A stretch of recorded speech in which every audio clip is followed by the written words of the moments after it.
श्रीराम जय राम जय जय राम, श्रीराम जय राम जय जय राम. 16 जुलै.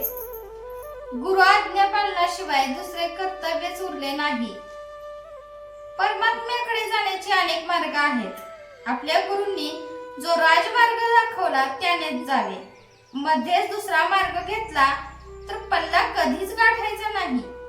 एका वैद्याचे औषध सोडून दुसऱ्याचे घेतले तर पहिल्या वैद्याची जबाबदारी संपली.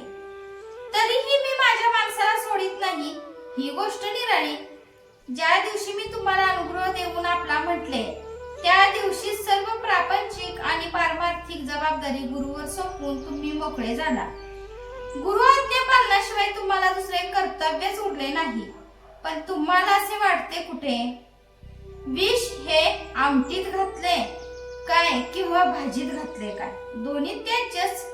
त्याप्रमाणे अभिमान व्यवहारात असला काय किंवा पारमार्थिक साधनात असला काय, दोन्ही त्याचेच.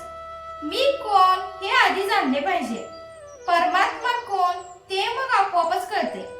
दोघांचेही स्वरूप एकच आहे, म्हणजे दोघेही एकच आहेत. परमात्मा निर्गुण आहे आणि तो जाणण्यासाठी आपण ही निर्गुण असायला पाहिजे. म्हणून आपण देहबुद्धी सोडली पाहिजे. कोणती गोष्ट आपण जाणतो म्हणजे आपल्याला त्या वस्तूशी तदाकार व्हावे लागते.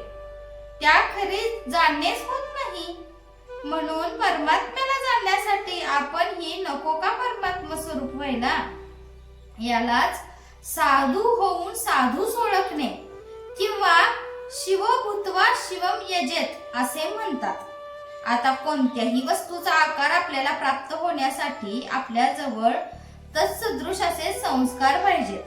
ते संस्कार त्या वस्तूच्या आघाताने प्रत्याघात रूपाने उद्भत होतात. नंतर त्या वस्तूचे ज्ञान होते. म्हणून परमात्मा स्वरूपाला विरोधी असे सर्व संस्कार घालवून आपण आपले अंतःकरण पोषक संस्काराने युक्त केले पाहिजे.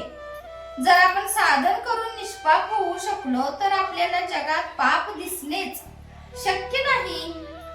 देवाच्या गुणाने आणि रूपाने त्याचे गुण आणि रूप मिळेल, पण त्याच्या नामाने तो जसा असेल तसा सर्वच्या सर्व मिळतो. म्हणून नाम हे साधन श्रेष्ठ आहे. आपण भगवंताच्या नामात राहिले पाहिजे. त्यातच जीवनातले सर्व सुख सामावले आहे. याहून दुसरे काय मिळवायचे. मी सुखाचा शोध केला आणि ते मला सापडले, म्हणून मी तुम्हाला त्याचा निश्चित मार्ग सांगेन. तो मार्ग म्हणजे भगवंताचे अनुसंधान होय. मी अत्यंत समाधानी आहे. तसे तुम्ही समाधानी राहा. जे मी सुरुवातीला सांगितले तेच मी शेवटी सांगतो. तुम्ही कसेही असा पण भगवंताच्या नामाला सोडू नका. अंतकाळी अगदी शेवटी सुटणारी वस्तू म्हणजे भगवंताचे नाम पाहिजे. नामात शेवटचा श्वास गेला पाहिजे. याहून दुसरे काय मिळवायचे. जय जय रघुवीर समर्थ. आजचे बोधवाक्य. आपल्याकडून होईल तेवढे नाम घ्यावे, न होईल त्याचा राम कैवारी आहे.